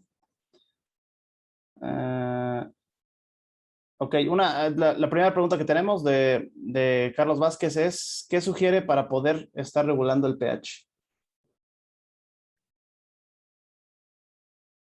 ¿Qué sugiero para regular el pH? Sí. ¿En los productos o cómo? No entendí bien. Pues me imagino que en el cultivo, ¿no? En los cultivos. Yo creo que en el suelo, ¿no? Normalmente Sí. el pH, fíjense, va a depender de muchas cuestiones, ¿no? Normalmente, si tienes tú un agua que tenga un pH alcalino, pues es normal que el pH esté alcalino, ¿no? Cuando el agua es ácida, normalmente va a estar más ácida el suelo, pero normalmente cuando tenemos un pH ácido, estoy hablando de abajo de 5.5, normalmente aplicamos cal agrícola, fíjate, cal agrícola a los suelos. Cuando tenemos suelos alcalinos, si tú no tienes sistema de riego por goteo, aplicamos azufre agrícola. Entonces, ahora, si tienes ya un sistema de riego, pues más fácil. Si tienes un pH ácido, puedes aplicar hidróxido de potasio, hidróxido de amonio, hidróxido de calcio, etcétera, y eso va a hacer que sube el pH. Si tienes un suelo alcalino, metemos ácido sulfúrico, ácido fosfórico o ácidos orgánicos, o utilizamos quemadores de azufre incluso para inyectar ácido sulfuroso. Entonces les decía, va a depender mucho de las condiciones que tengas. Ahora, si no tienes, ¿qué dijimos? Sistema de riego, no quieres utilizar ni ácidos ni bases, como las que mencioné, hidróxido de potasio, hidróxido de amonio, ¿qué dijimos entonces? Lo más común es utilizar la cal agrícola, cuando el pH está por debajo de 5.5.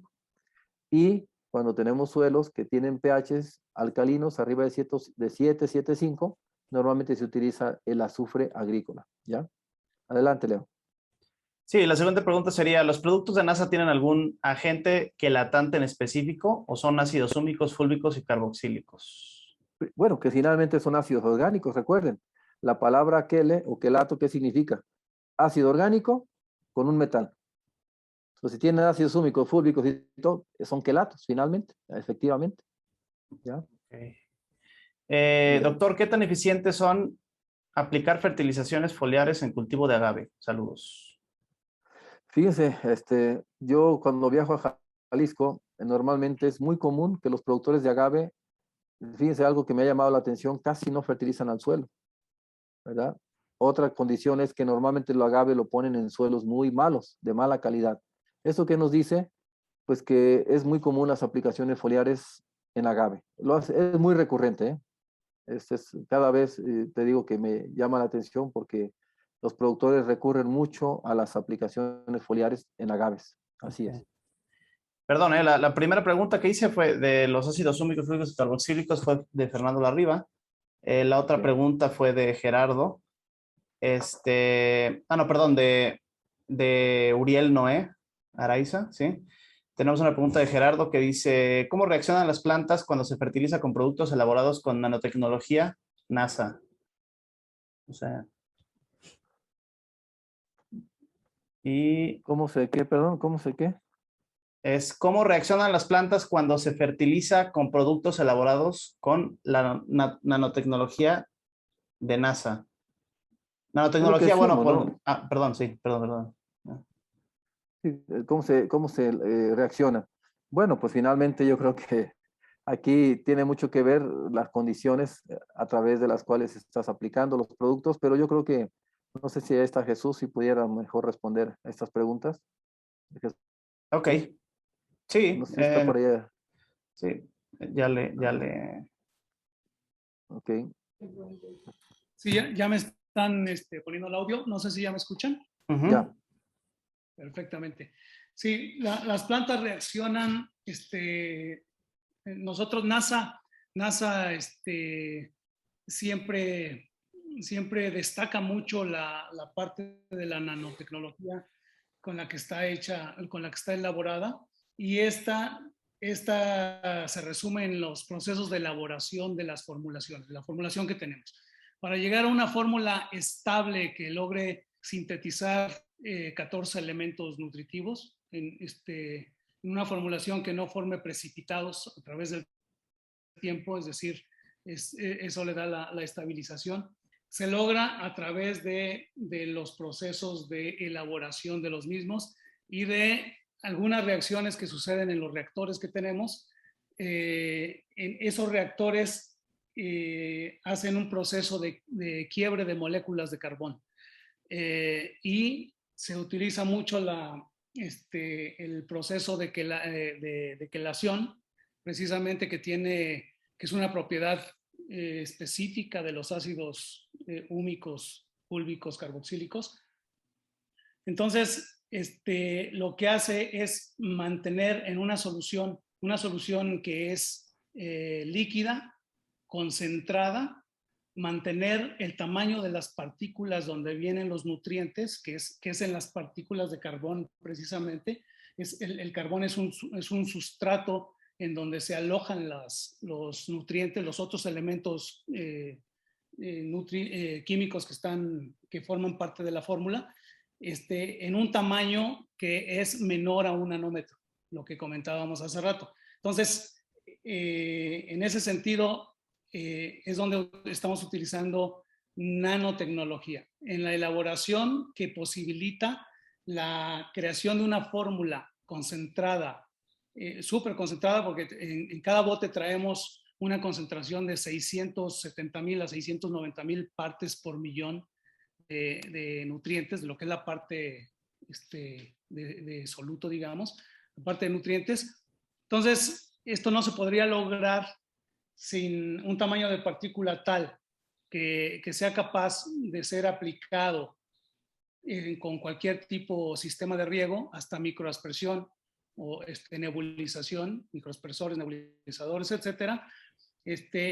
Si no tuviéramos esa fórmula estabilizada, digamos, que no forma estabilizada, repito, es que no forma precipitados después de elaborarse, que eso sucede cuando se mezclan bases y ácidos, ¿no? Todos sabemos ese proceso de precipitación, en donde se forman agujas, rocas, piedras insolubles, que son insolubles. Bueno, el evitar ese proceso de precipitación es gracias a la nanotecnología utilizada en NASA.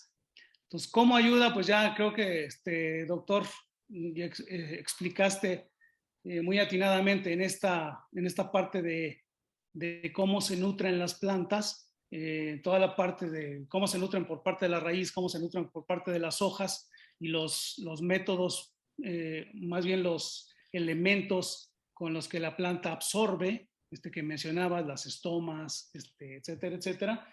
Bueno, pues el tamaño de las estomas, tú mismo lo mencionabas, pueden llegar hasta 100 nanómetros, no sé, 60, 100 metros. Y si el tamaño de la partícula donde vienen esos 14 nutrientes de nosotros no llega a 1 nanómetro o es de un nanómetro aproximadamente, pues ya tiene un método para poder ser asimilada la planta, ¿no? Es la manera en que las plantas pueden asimilar las formulaciones de NASA. No sé si me expliqué. Sí, sí, sí. Hay otra pregunta que a lo mejor la puede responder también Jesús, ¿no? Dice la de Miguel. No sé si la quieres leer, Leo. Sí, Miguel nos comenta que cómo ayudaría la fertilización NASA combinada con microorganismos. ¿Cómo ayudaría en contra de los diversos patógenos o virus que atacan a las plantas? Bueno, pues como comentaba también el doctor en la primer conferencia que hubo de acondicionamiento de suelos, donde nos daba nos estaba dando cuáles son los acondicionadores principales de los suelos. Uno de ellos mencionaba que son los ácidos húmicos, toda la materia orgánica, vaya, todo lo que tenga carbono, ayuda a, él decía que es realmente un símil, ¿no? Estamos hablando de la misma cuestión cuando dices microorganismos o fertilidad biológica y materia orgánica, o carbón o contenido de carbón, es hablar de lo mismo. Un suelo pobre en materia orgánica va a ser un suelo pobre en microorganismos, ¿no?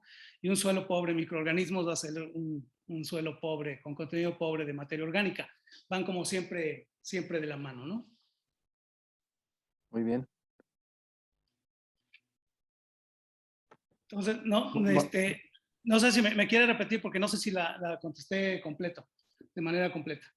Sí, ¿cómo ayudaría a luchar contra patógenos o contra virus mezclar NASA, nuestro fertilizante NASA, con microorganismos?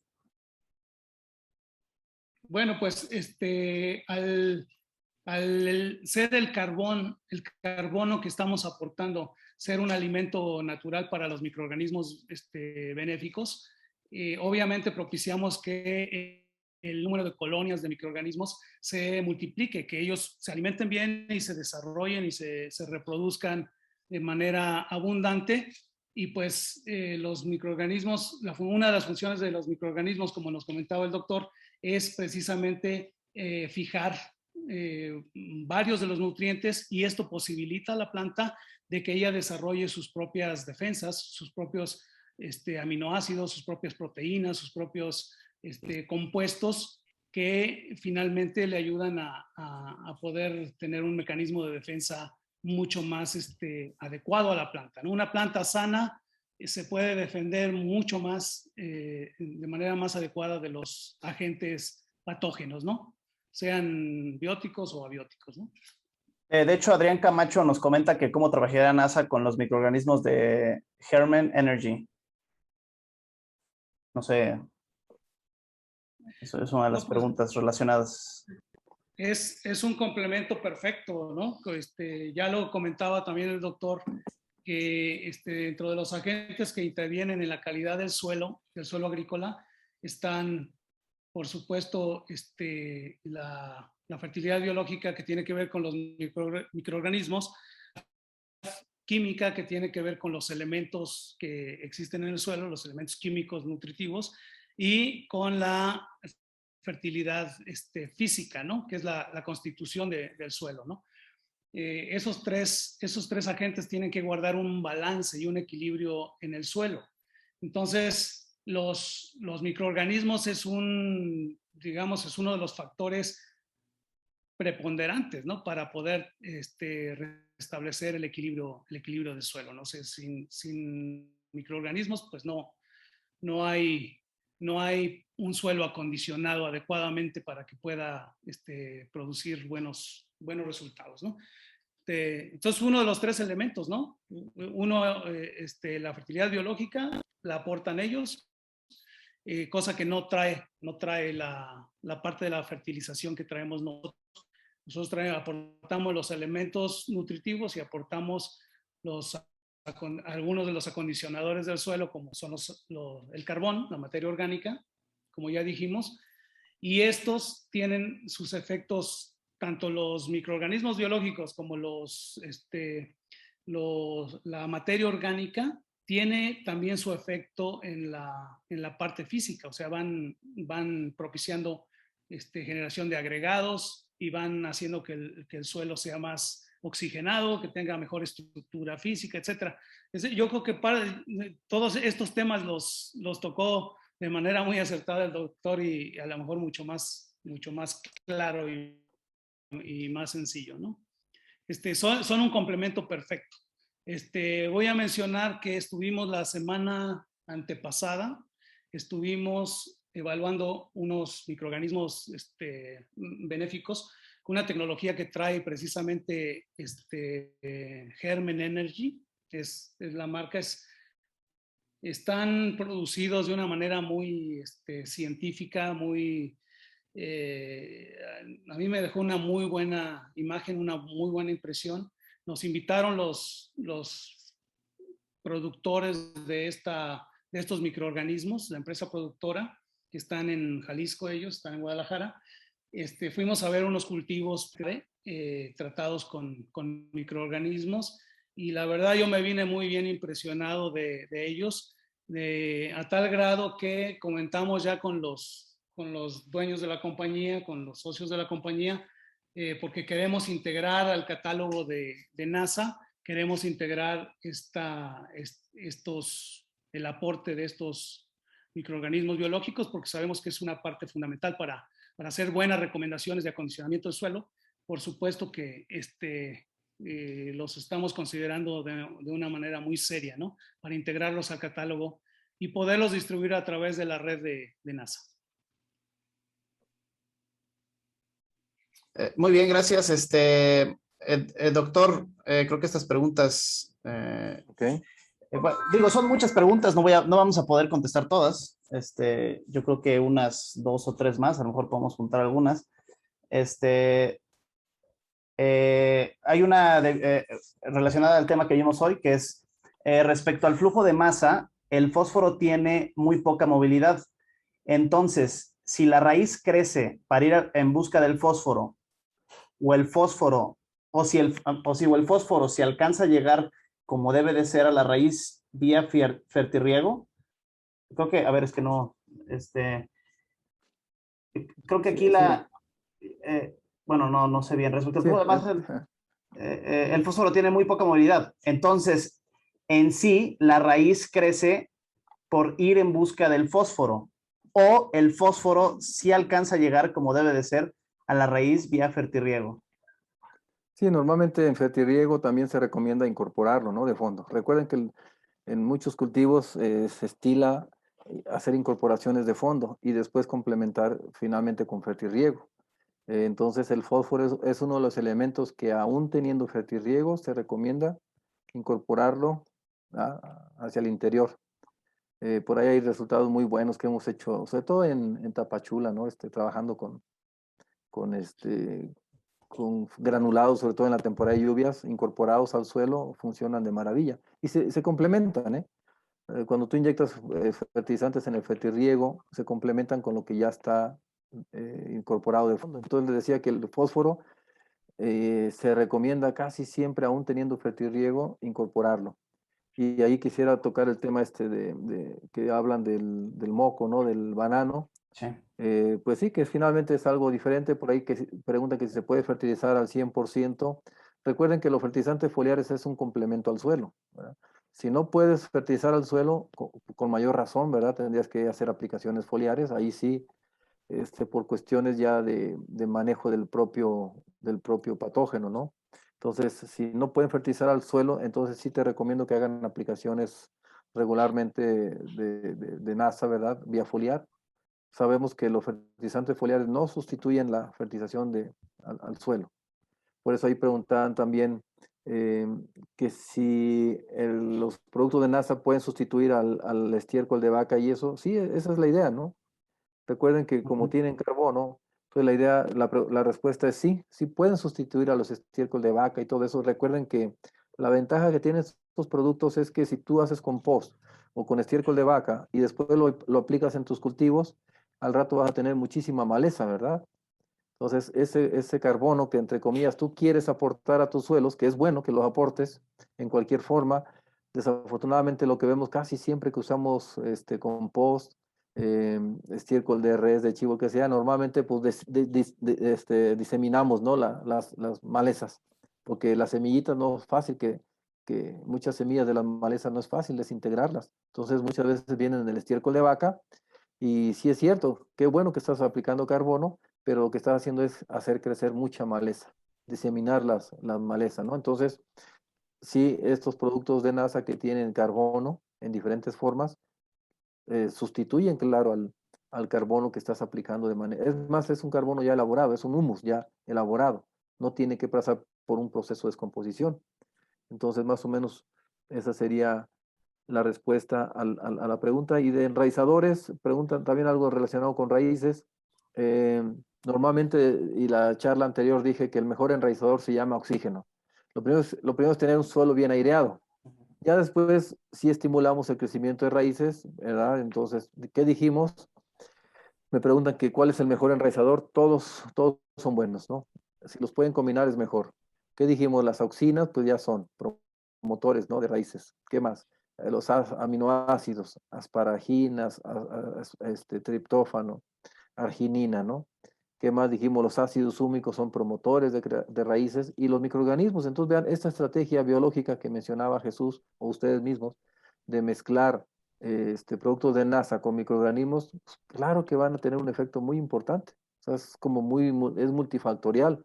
Además de que estás mejorando el suelo, además de que estás haciendo crecer las poblaciones de microorganismos que ya dijimos la vez pasada que hacen infinidad de funciones y ayudan a la planta, además de eso estás nutriendo a tu cultivo, ¿no? Entonces, vean, es algo muy, y ya lo comentó ahorita Jesús, o sea, la combinación de estos productos con microorganismos son una maravilla, ¿verdad? Entonces, y se van a seguir viendo ese tipo de respuestas en muchos cultivos, ¿no? Yo creo que esto no lo vamos a dejar así, ¿verdad?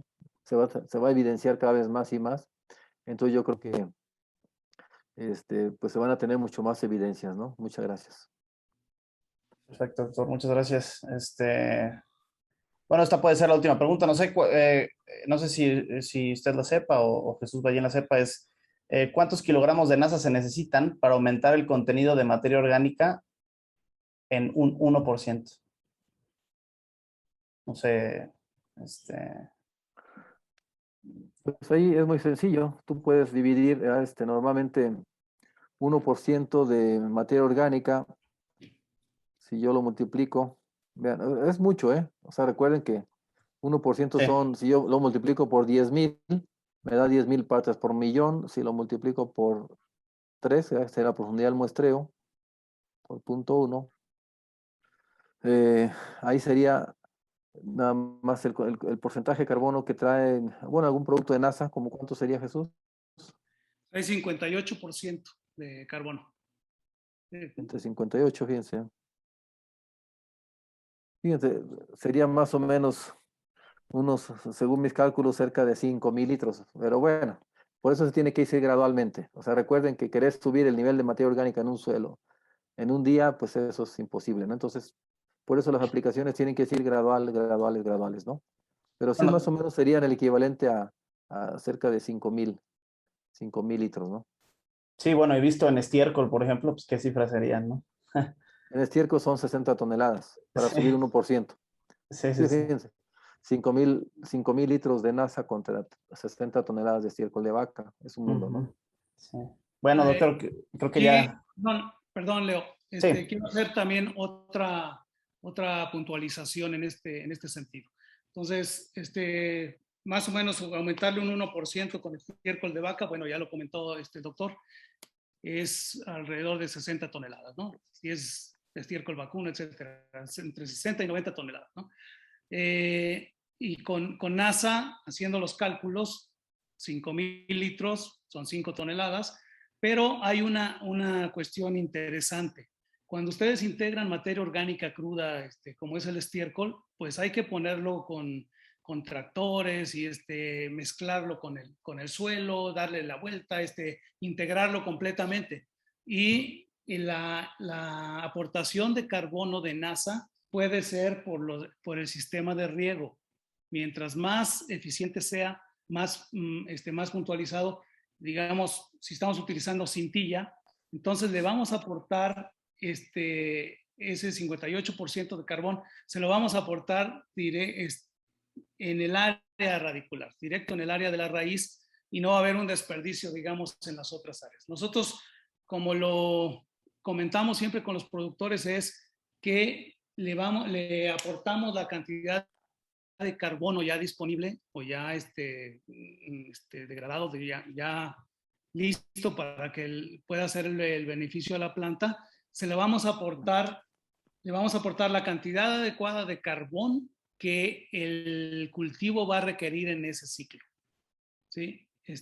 Porque está aplicado de manera centralizada, no está esparcido en toda la hectárea, digamos, ¿no? Sino que es directamente en el área radicular, que es donde lo va a tener el alcance el cultivo, la planta, ¿no? Entonces, vamos a hacer que sea más eficiente la cantidad de carbono que se está poniendo, sea exactamente en el lugar donde lo va a estar necesitando la planta, ¿no?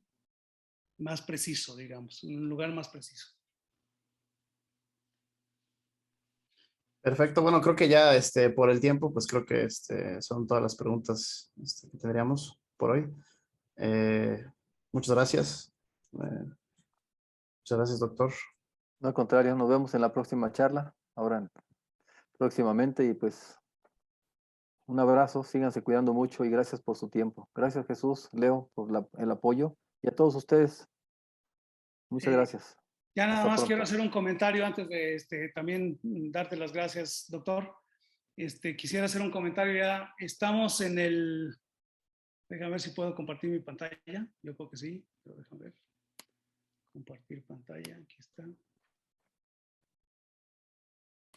Bien, nada más quiero hacer una especie de resumen.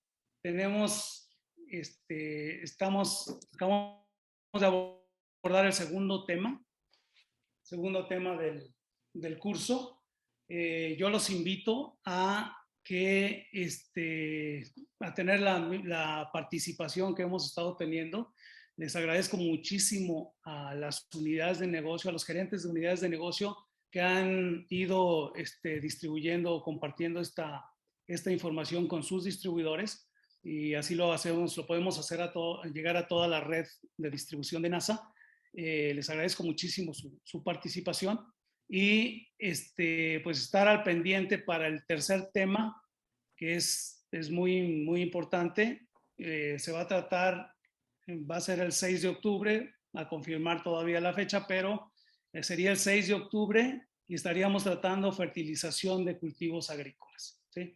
Entonces, los temas son secuenciados, como ven, llevan una lógica y, y lo que pretenden es pues que nosotros tengamos entendimiento, un entendimiento general de cómo reaccionan las plantas, qué son los cultivos, cuáles son los factores que intervienen, etcétera. Están muy bien desglosados en los tres temas. Los invito a estar atentos a la siguiente sesión. Y también aprovecho para decir que las presentaciones con las que se está guiando el doctor nos las está haciendo llegar. Nosotros se las vamos a participar también a ustedes para que le den un repaso, una estudiada, así mismo como no solamente las presentaciones, sino los videos completos están quedando. Y es interesante porque por ahí alguien me comentaba después del primer tema, me dice, oye, pues estuvo interesantísimo, dice, pero me pareció así como una especie de la exposición del doctor, dice, me pareció como una novela de esas de misterio, ¿no? Una película de esas de misterio, de buenas películas de misterio. Dice, al principio son tantos los personajes que aparecen y la trama está un poco involucrada que no sabes quiénes son los buenos y quiénes son los malos en el tema. Sin embargo, se va desmenuzando a medida que lo vas viendo, se va desmenuzando. La segunda vez que lo ves, te lo repasas con el video. Para eso comento que el material didáctico va a estar ahí disponible, porque son temas que para muchos de nosotros pues son nuevos, son complicados, no están dentro de nuestra área y están expuestos de una manera muy profesional, muy técnica, obviamente. Y de esa manera lo pedimos precisamente para poder realmente tener un conocimiento básico, un lenguaje común con la gente que sí está involucrada en el medio, con los agrónomos, con los nutriólogos, encargados de cultivos y de campos. Entonces, a mí me parece interesantísimo el comentario que me hizo esta persona, porque me dice, es que la segunda vez que lo vi, que vi el video, empecé a notar, a ver muchas más cuestiones. Me empezaron a caer muchos más 20, empecé a entender mucho más las cuestiones que veo cuando salgo allá afuera al campo y me preguntan, ¿no? Y enfrentarse a la práctica allá afuera, pues nos da, yo creo que es un material muy interesante. Vale la pena darle 2 o 3 repasos. Mientras menos involucrados estemos en el área y en el tema, pues hay que estudiarlos más. Vale la pena porque cada vez se va haciendo más claro todo el panorama, más fácil, y esto nos ayuda indudablemente a cumplir el objetivo que es pues dar a conocer nuestros sistemas, nuestros productos, nuestros servicios, darlos a conocer a un auditorio cada vez más grande, ¿no? Recordar nada más que nosotros en NASA Agroorganics tenemos la meta de hacer una conversión de la fertilización y cuidado de suelos en el país. Por lo pronto tenemos el objetivo de lograr una conversión del 1% de las prácticas agrícolas que se realizan en México, que el 98% sigue siendo con productos 100% químicos, ¿no? Entonces, en la medida que nosotros podamos dar a conocer estos productos y que podamos convencer a la gente de que hay sistemas de nutrición o sistemas agrícolas de nutrición de cultivos que son más naturales, que van con la agricultura regenerativa que estábamos mencionando, y que podemos hacer un aporte pues a la sanidad vegetal, a la sanidad animal y finalmente a la sanidad humana, ¿no? A la salud humana. Entonces, en esa medida estaremos cubriendo uno de los objetivos superiores que tiene la empresa, ¿no? Con ustedes. Pues agradecer nuevamente, doctor, muchas gracias por tu conocimiento. muchísimas gracias a los gerentes de unidad de negocio, pero sobre todo a sus distribuidores, ¿no? A la cadena de distribución que atienden cada uno de ellos. Muchísimas gracias por atender y nos vemos en la próxima. Y seguimos trabajando, ¿no? Acuérdense que tenemos el servicio de asesoramiento técnico, también ahí disponible a través de los canales que mencionamos, para el día a día, ¿no? Muchísimas gracias nuevamente y que pasen buenas noches. Muchas gracias. Buenas noches y nos vemos la próxima. Hasta pronto.